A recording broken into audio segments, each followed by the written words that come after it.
I've taken a liking and a focus on different operators, syndication teams, and trying to help them realize the value of adding smart tech to their properties. So I've really been getting into the weeds with different business plans. I talk to different banks and whatnot, seeing how smart tech plays into, being able to get loans and things like that. In commercial real estate, our income is so important, right? That's how we value the property. Oftentimes we can increase that by being more efficient, right? And many times we're providing better value to our tenants, so they're willing to pay more, right? It's worth more for them to stay at our property because of the improvements that we've made. Oftentimes there's things that we don't think about, and there's so many new technologies now that are called smart, right? Technologies, smart thermostats, locks. And our guest today is going to help you to think about these technologies that are available, and maybe in some ways that you've not thought of before. His name is Kyle Finney. He's helped commercial real estate professionals adopt new technologies aimed at increasing business operations and staying ahead of the curve. He currently works with multifamily owners and operators to educate and assist them in leveraging smart technology for the benefit of their properties and residents. I know you're going to learn some things about technology today that you've possibly not even thought about implementing at your property from Kyle.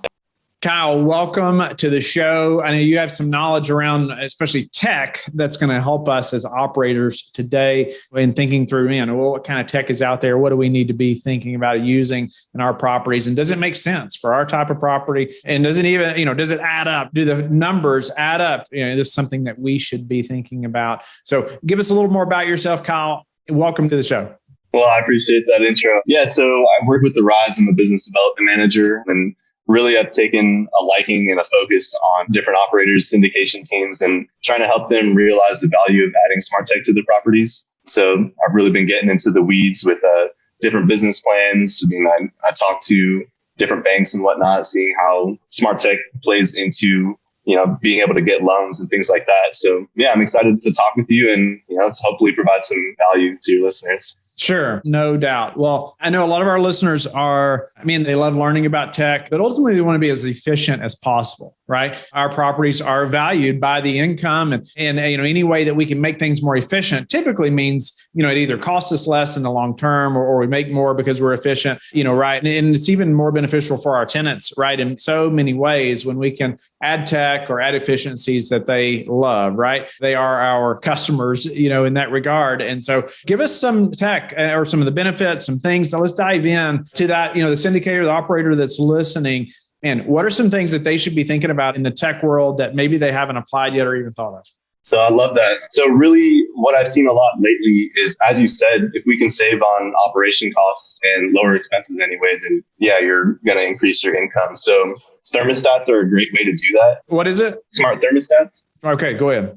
Yeah, so depending on what city you're in, and this doesn't apply to all, but the power companies will give rebates for certain smart thermostats. So you can do a simple Google search, type in the power company that you're looking into and type, smart thermostat rebates. You can see what you qualify for. So some thermostats will qualify for a one-time rebate per device. So it could be anywhere from $50 to $200 per thermostat. And then you also can qualify for an annual credit. So sometimes it'll be like $30 per thermostat, and that's per unit and annual. So that gets added as a bill credit for you. So, you're saving big time on energy costs there. So, over the course of a year and a half, 2 years, those thermostats will pay for themselves, and you'll just get an ongoing bill credit for each year that you have those. So it's one great way to save on costs there. And it's a great introductory into getting into the smart tech realm.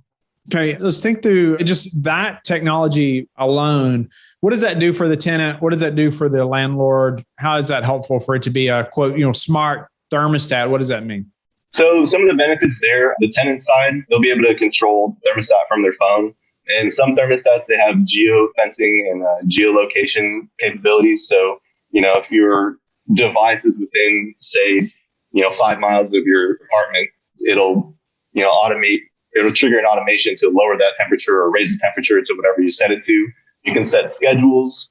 And then on the operator side for property managers, say you have, 5 vacant units and it's the middle of summer and it's 100 degrees outside.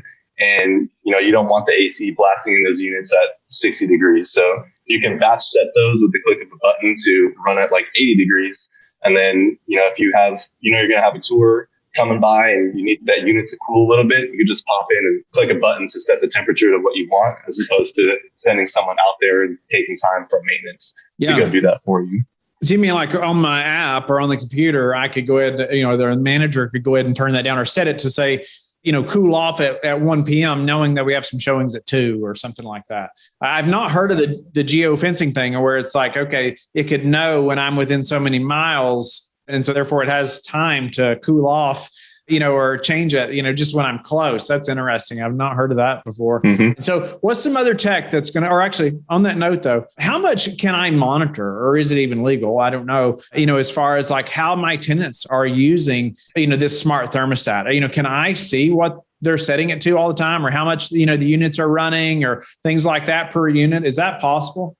So you'll be able to see like the usage from the power company. So if you ever want to get those bills, I'm not sure. I know that it does vary by city what you're legally allowed to do. But as far as capabilities that I know for sure, you can set thresholds. So if you know that you don't want residents bumping temperature down below 60 degrees, you can set that threshold. If you don't want them going over 80 degrees, you can set that threshold. So you can kind of monitor things that way and just kind of, it's kind of a check and balance to make sure they're not going to break your compressor or something like that. Okay. What's some other tech that, the listener or the operator needs to know about that's going to help them be more efficient? So really what I see going into a lot of deals, especially value add deals, smart locks are a big one. It's something that can give you operational savings. It just depends on the property. Everyone's going to have different use cases. If you have a lot of tenants that for some reason or another lose their keys, or they just get locked out, or whatever it is, if you have a smart lock, they'll just be able to, hop in their phone, type a code in. If they want to change their code, they forgot it, they can do that from their phone. From the landlord side of things, if you're wanting to do like self-guided tours or something like that, you can do that. If you have high turnover for some reason, which I hope nobody does, you're not having to rekey those doors and change locks out. You can just change the master code for that unit. So that's one. Another one that I see is water leak detectors. A lot of these will be in unit. So it won't be like smart water metering that'll measure the flow in and out of the building, but in unit, say you have units that, the sinks are the original piping from 1985, and a lot of them are starting to leak. You don't want tenants just shoving towels into there. You want to get notified that there's a leak and where it's at and what time it was at. And with the smart water leak detector, it'll allow you that capability. So both the tenant will get a notification and your on-site staff will as well. So you can triage it right away. Nice. All right. So walk through a little bit the property that we should be thinking about these things for. Is this a fit for any landlord, any property, or who's best case or worst case? So I'd say best case, anyone in the Class B, Class A space. It's becoming more and more competitive. So as you look at different comps, you'll find more and more smart tech on properties around, especially from some of the bigger developers, merchant builders. They're doing that. In the Class C space, I think thermostats are a great one. And it doesn't matter where you're at, just because those rebates are in place, even if you're not able to bump rents because you're in California or something like that, it'll pay for itself over a given period. And that ROI is easy to calculate. So I'd say those are great ways. If you know that your property is, just hemorrhaging water and, you want to get ahead of it and not continue paying, 20, 30 grand a year in water damage cost, it's a great way to implement it at a relatively low cost. How do we know, say, something like the thermostats are paying for themselves? I was thinking about, like that Class C property you mentioned, that maybe it's worthwhile thinking about thermostats for them. How do we know like when they paid for themselves in that regard? So really that's on the operator side, just because let's say it costs, $100,000 to outfit 150 units. And, your initial rebate is going to be $100 per thermostat. And each thermostat costs, I don't know what that math is off the top of my head, but let's say each thermostat costs like $120. Well, if your rebate per thermostat is $100 already, and then your annual bill credit that you'd be getting is say $30, you can work that math out to see, okay, after X amount of months, based on, the CapEx that I put in and the rebates that I'm getting back, I'll break even at this point and then continue to kind of lower my expenses by X amount or X percentage year over year based on that $30 per device annual credit. Okay. Any other tech that we should be thinking about other than thermostats, locks, leak detectors, anything else that maybe we haven't heard of yet, or just that maybe it's not used much? Yeah, I mean, there are quite a few that aren't used as much. And to be quite frank, I mean, you have motion sensors, entry sensors. For if you have an older demographic, those can be good just because security tends to be a little more important for that type of demographic. So the entry sensors go on the door, give you a little chime and someone goes in and out. Motion sensor, obviously, if someone walks by, not supposed to be there. See those go in common areas. So, in the case of not being able to have a camera facing a pool because it catches resident doors in the background, that can be a privacy issue. So I see operators use the motion sensors in place. So if someone's, hops the pool gate and they're not supposed to be in there, on-site staff or whoever will get a notification that somebody's there and they're not supposed to be. Okay. So I hadn't thought about that. Like maybe we can't have a camera in a position where, it's videoing someone's door or something, possibly a privacy issue, but you could have a motion sensor if it's like something specific around the pool. So you can know, hey, if something's happening there, maybe we need to go check it out.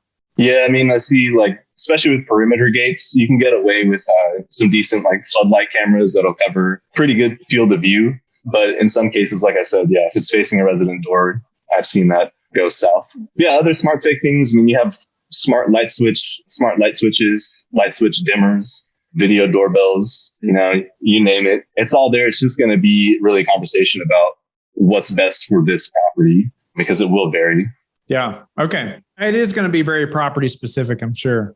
Right. But if you don't even know these things are available, you're not going to have a clue to even think about it. Right. Anything else around making the dollars make sense, right, for the tech? Anything else we should be considering as far as knowing that, hey, this is a good investment for our property?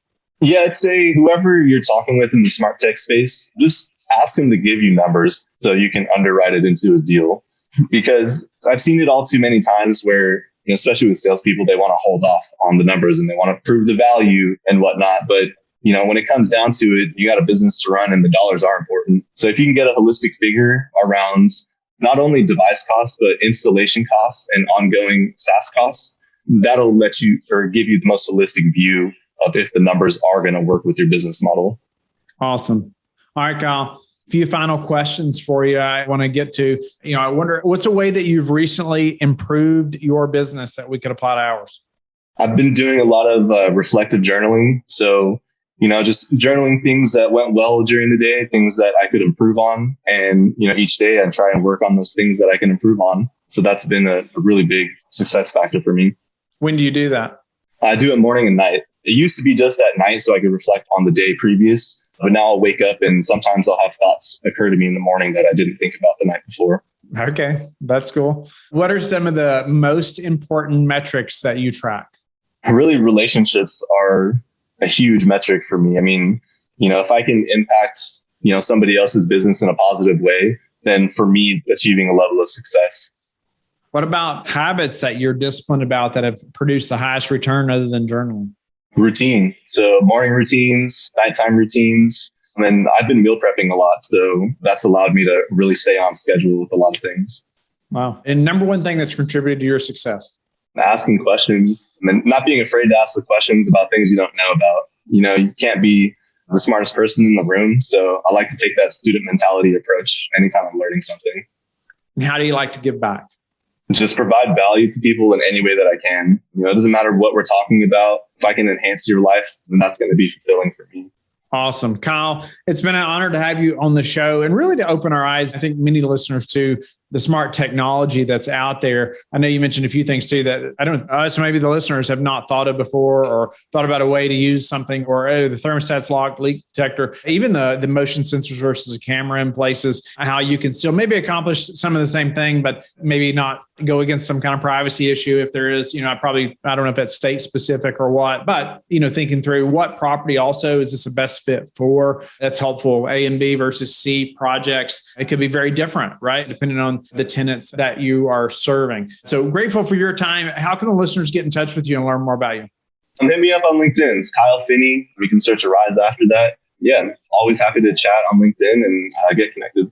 But yeah, I really appreciate you having me on the show. I listened to many, many episodes as I, plan to start my investment journey. So yeah, I'm appreciative of this time. Thank you for being a loyal listener of the show. Please subscribe and share it with your friends. We want to help you become the passive investor you've always wanted to become, but also the operator you've always wanted to become. We want to be the #1 resource for your real estate investing journey. But go to lifebridgecapital.com where you can start investing in real estate today.